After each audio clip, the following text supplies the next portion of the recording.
Picture this. You're traveling for work, or maybe just on a short vacation. You're tired, suitcase dragging behind you, shoes clicking against a shiny hotel lobby floor. The front desk clerk hands you your key card, smiles politely, and points you toward the elevator. Nothing unusual so far. But here's where the story takes a turn. Our storyteller, let's call him Daniel, was staying in a mid-sized hotel in a fairly busy city. Nothing luxurious, but clean and modern, the kind of place business travelers use all the time. He'd been to this city before, even stayed at this exact hotel once. Familiar, comfortable, safe. That's why what happened next rattled him so much. Daniel got his room number, headed to the elevator, and pressed the button for the 7th floor. The ride up was quiet, and the moment the doors slid open, he noticed something off. The hallway was dimmer than usual. Not dark, not broken lights, just dim, almost like the bulbs were at half power. Weird, but maybe nothing. Dragging his suitcase, he walked down the hallway. The carpet had that typical hotel pattern, geometric swirls and muted colors. But Daniel swore it felt softer under his feet than it had last time he stayed there, like it was freshly replaced, or maybe not the same carpet at all. Again, not a deal breaker. Hotels renovate, things change. He brushed it off.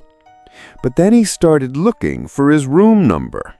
He remembered that in this hotel, the numbers went up neatly, 701, 702, 703, side by side in logical order. Except now, the sequence didn't make sense. 709 sat next to 711. 715 was across from 710. The numbers jumped around like someone had rearranged them overnight. Finally, at the very end of the corridor, he found it, room 728. His room, or so the keycard said. The door was slightly different, though. Not wildly different, but standard hotel door. The peephole was lower, almost at chest level instead of eye level. The key reader blinked faintly red, waiting. Daniel slid his card. Green light. Click.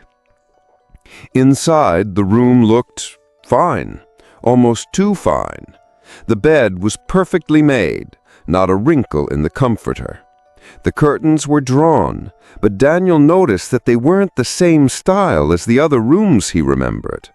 These were thick, almost velvety, instead of the usual thin beige ones. The lamps were older too, like something from the late 1880s. And the strangest of all, there was a faint smell in the air. Not bad, not gross, but just old, like dust trapped in fabric for decades. Daniel shrugged it off. Long day, tired mind, maybe the hotel had renovated some floors and not others. He tossed his bag on the bed and decided to grab a shower. But when he went into the bathroom, things got even stranger. The tiles were an odd greenish color, the sink a little too deep, and the mirror had faint black spots along the edge, as if it had aged. He thought, wait, this hotel was built in the last 10 years. Why does this bathroom look 30 years old? Shaking it off, Daniel showered, changed, and lay down on the bed. But he couldn't sleep. Something felt wrong. The hum of the air conditioning was uneven, like it struggled to keep up. He pulled out his phone, opened the hotel's website, and checked the floor plan to see if maybe some rooms had been redone differently. And that's when his stomach dropped. The 7th floor didn't have a room 728. According to the official map, the floor ended at room 726. So where exactly was he? Daniel sat up, heart thumping. He double-checked his key card. Yep, 728, clear as day. He wondered if maybe it was a misprint. Maybe they added extra rooms later. But if so, why wasn't it listed? He decided to call the front desk. He picked up the phone, hit 0, and waited. Static. Not ringing. Not even a dial tone. Just low, faint static. That's when he noticed the clock on the bedside table. It wasn't digital like the other rooms had. It was analog, ticking softly. The second hand moved, but too slow.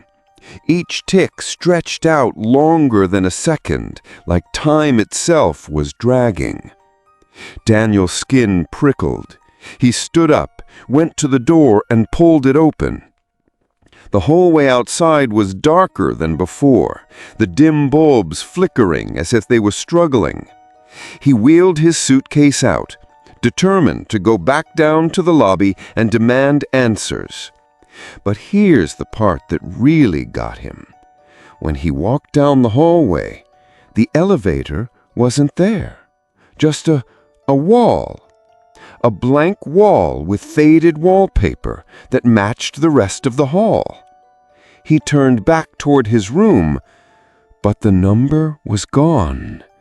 The plaque that had read 728 was just smooth wood now. No room, no exit, just him, standing in a hallway that shouldn't exist. And that's when Daniel realized maybe he hadn't just checked into the wrong room. Maybe he'd checked in to the wrong place entirely.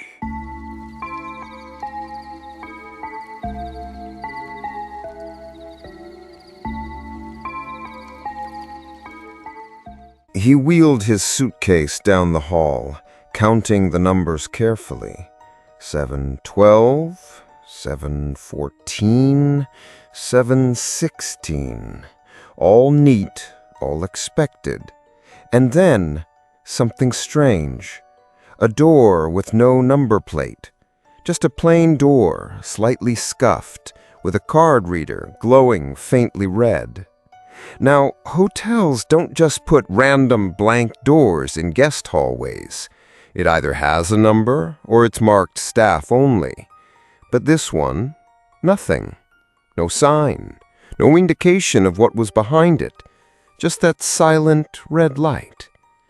Daniel frowned. He glanced left, then right, checking if anyone else was around. The hallway was silent, stretched out like it was holding its breath. He lifted his key card, more out of curiosity than intention. He pressed it to the reader. The light blinked green. Click. Daniel froze. He hadn't expected it to work. His key card was for 728, or what he thought was 728. But this door had no number at all. Still, the lock had recognized him. And in that quiet, dim corridor, curiosity outweighed hesitation. He pushed the door open. Inside, the room felt off. Not bad, not wrong, just off. The first thing he noticed was how dark it was, even though the curtains were pulled back. The windows should have shown the city lights. This was a downtown hotel, after all. But instead, the glass looked out onto something else. A wall.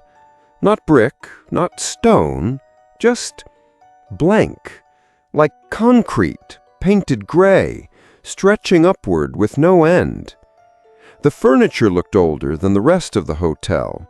A heavy wooden desk, the kind you'd see in hotels 20 or 30 years ago. A chair with fabric faded at the arms. And the bed.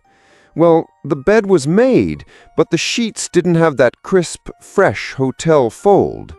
Instead, they looked wrinkled, like someone had just gotten up minutes before Daniel walked in. He set his suitcase down, very slowly, and tried the light switch. The bulb overhead flickered, buzzing faintly, before settling into a dim glow that barely reached the corners of the room. That's when he noticed something odd on the desk, a notepad with the hotel's logo, but an older version of it he knew because he had stayed here before. The current design was sleek, minimal.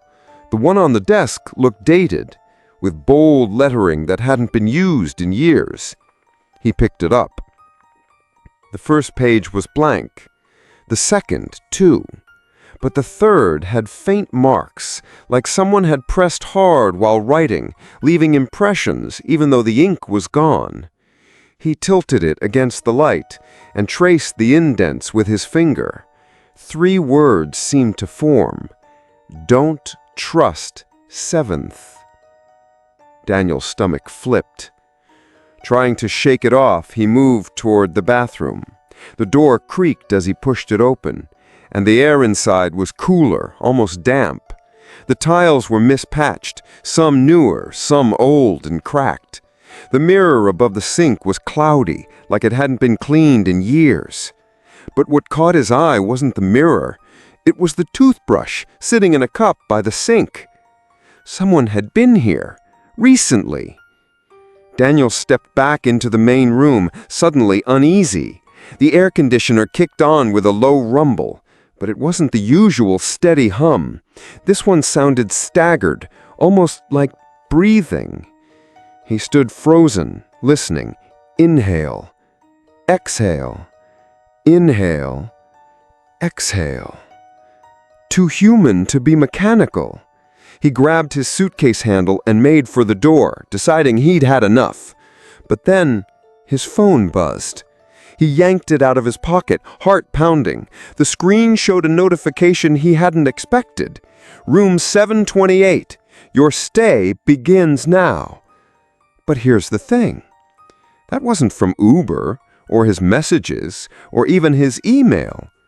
It was from the hotel's own app, the one he hadn't even opened that night. Daniel's hand trembled as he scrolled. The app listed his reservation clearly, room 728, 7th floor. But underneath, in smaller gray text, something new had appeared. Checkout not available. He looked back around the room, the window, the bed, the desk with the warning on the notepad. Everything suddenly felt heavier, like the walls themselves were pressing in. Daniel dropped his suitcase, backed away, and whispered to himself, I shouldn't be here. This room isn't supposed to exist.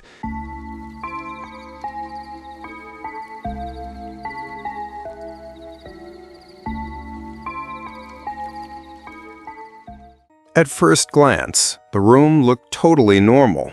Queen-size bed, desk, lamp, TV bolted to the wall. But something felt off. Like the proportions of the room weren't quite right. The ceiling was just a little lower, the walls just a little closer. Almost like the room had been squeezed into a space it didn't belong.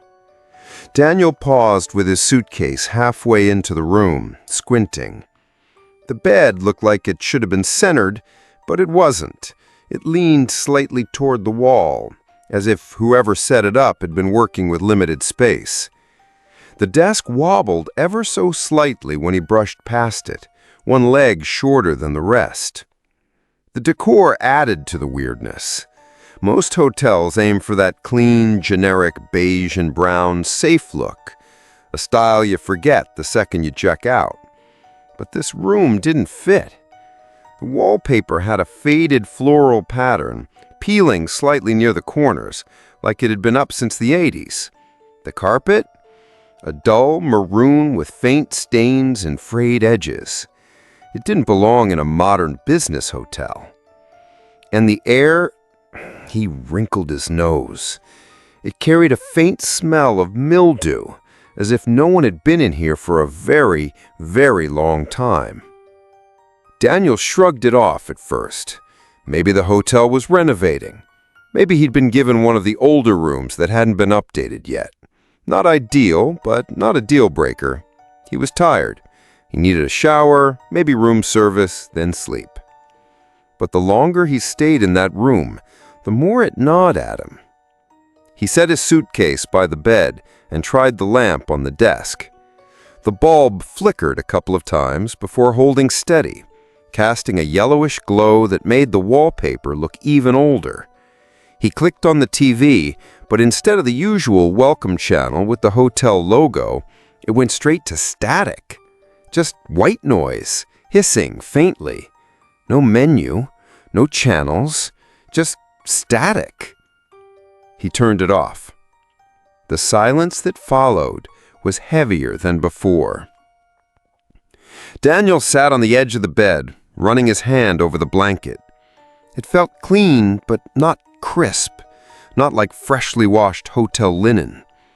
Instead, it had that been folded for too long in storage texture, like the fibers had stiffened. He leaned back, staring at the ceiling, and that's when it hit him. The vents. There weren't any. Every hotel room has them, somewhere, either a vent above the door or along the wall. But this one, nothing. The air felt still, unmoving, as if it wasn't connected to the rest of the building. His phone buzzed with a low vibration, making him jump. A notification lit up the screen. Wi-Fi connection established. Room _7A. Room 7A? Daniel frowned. That wasn't his assigned room. He dug into his email, pulled up his reservation.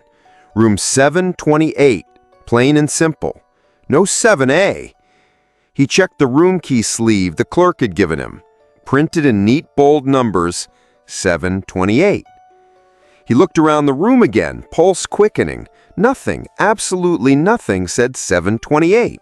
No plaque on the door, no phone card with the hotel's extension list, just this strange, squeezed-in space that didn't belong. He tried to laugh it off. Okay, weird Wi-Fi name, whatever. Hotels are quirky sometimes. But then he noticed the notepad on the desk. Not the sleek new version with the updated logo. This one had the hotel's old branding, a design Daniel vaguely remembered seeing years ago when the hotel was under different management. He picked it up, flipped to the first page, blank. Second page, blank. Third page, not blank. The faint outline of words pressed deep into the paper. Don't stay. Daniel dropped the notepad back onto the desk, heart thudding hard enough that he could hear it in his ears. For the first time that night, he wondered if he should go back downstairs, maybe ask for a different room. But he hesitated. What would he even say? Hey, you gave me a room that doesn't exist. He didn't want to sound paranoid. He was a grown man, exhausted, probably just imagining things. Still, something inside him whispered that this wasn't normal. That this wasn't just some old, outdated wing of the hotel.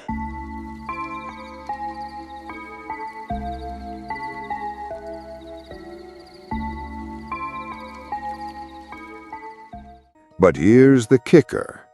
Daniel always booked his hotels through the chain's mobile app. It stores your booking, lets you check your room number, all that good stuff. Out of curiosity, he checked it. The app said his room number was 715. Easy enough. Except, in the hallway, 715 didn't exist. On one side of his mystery room was 714, and on the other side, 716. His door, the one his card had just opened, was squeezed right between them. Room 715 literally didn't exist on the floor plan, not in the app, not in the emergency exit map by the elevator. According to every piece of information he could find, it wasn't there. Daniel stood frozen in the hallway for a long moment, his phone glowing in his hand. He scrolled through the app again, refreshing it, double-checking every detail. Check-in time? Correct. Dates? Correct. Reservation ID? All matched. It very clearly said room 715. He glanced back toward the elevator lobby, where the bright, laminated evacuation map was pinned on the wall. He walked over, studying it closely. Sure enough, the layout showed rooms 701 through 714 on one side and 716 through 730 on the other. Neat. Perfectly even. No space for 715. But he had just walked out of it. Confused, he stepped back into the hallway and stared at the door again. Still no number plate, just that blank slab of wood with the scuffed paint and the card reader blinking faintly red, as if daring him to try again. A thought crept into his mind, uninvited. What if it wasn't supposed to open? Daniel shook his head and tried to laugh at himself.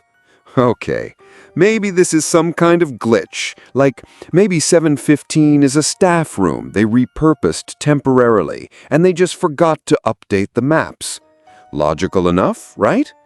Except hotels are obsessed with floor plans, fire codes, safety regulations, liability. Every single room has to be documented. There's no way they just casually sneak in an extra guest room and not tell anyone. Still trying to convince himself, Daniel opened his laptop and hopped on to the hotel's official website. He pulled up the floor plan they listed online. Yep, same thing. Rooms 701 through 714, then 716 through 730. 715 wasn't anywhere. He sat back in the chair, rubbing his temples.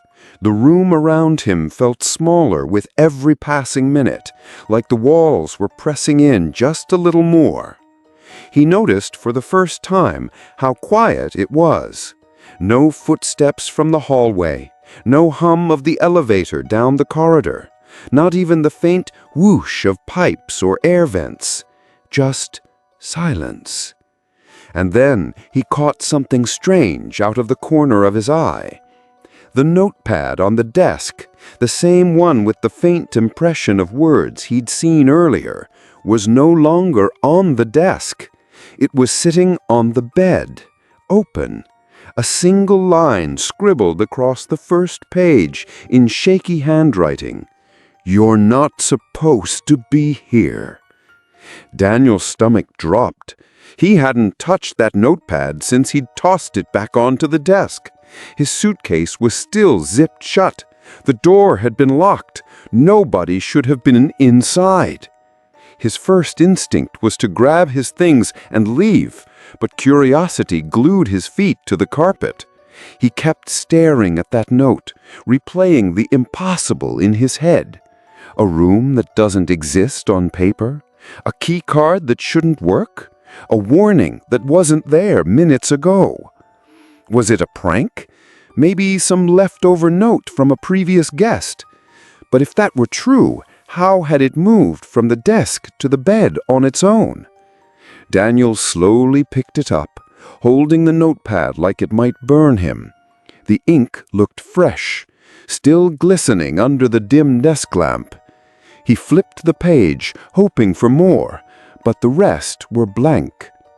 His pulse hammered as he put it back down carefully, like setting down a fragile piece of glass. He backed toward the door, hand hovering near the handle. And then, just as he touched the cold metal, his phone buzzed again. A push notification from the hotel app. Only 4 words. "Your room is ready." But it was time-stamped 2 hours in the past, long before he'd ever stepped into 715.